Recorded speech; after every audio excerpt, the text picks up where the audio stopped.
Hey guys, Ricky over here with Gonzalo. Today we're going to be covering back escape. In this video we're going to be talking about escaping the bottom hook. So I'm going to get in back control right now.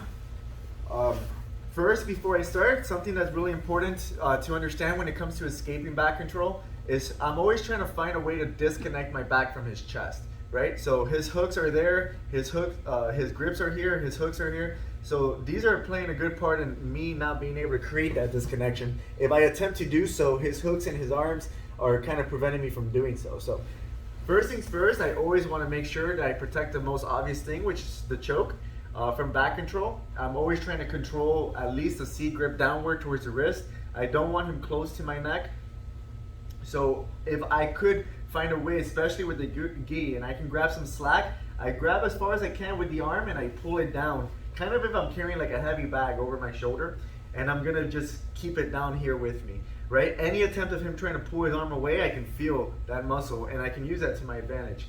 But I'm going to be trying to drop him towards the choker side, right? So once I grab this grip and I'm dropping him towards the choker side, I'm gonna try to find a way to remove the hook. So basic fundamental way to do it, and of course there's different ways. Sometimes he can stop this way, but just for us to understand, I'm gonna use my top, you can keep your foot right there. I'm gonna use my top hook, my foot, to remove the bottom one. So once I remove that hook, I'm gonna free my leg, and I like to put my foot right next to his foot, because if I put it out here like this, he can just regain that hook, and I have to go backwards. So try to place it right next to the foot.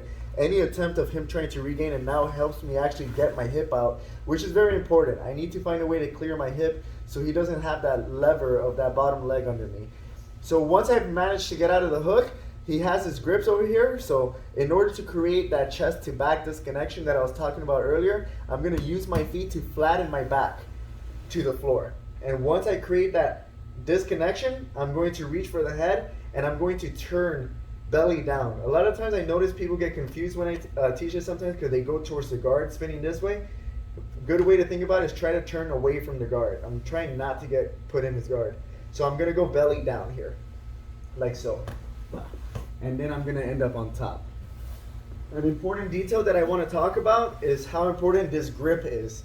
Because in order for him to establish a base again, he needs to be able to put this elbow on the floor. He gave up the base when he took my back. So if I came here and I'm controlling this arm over here, if he attempts to try to come up on his elbows and he does successfully, now he's just gonna come up on his knees and he's gonna reestablish position, which is not gonna be good for me.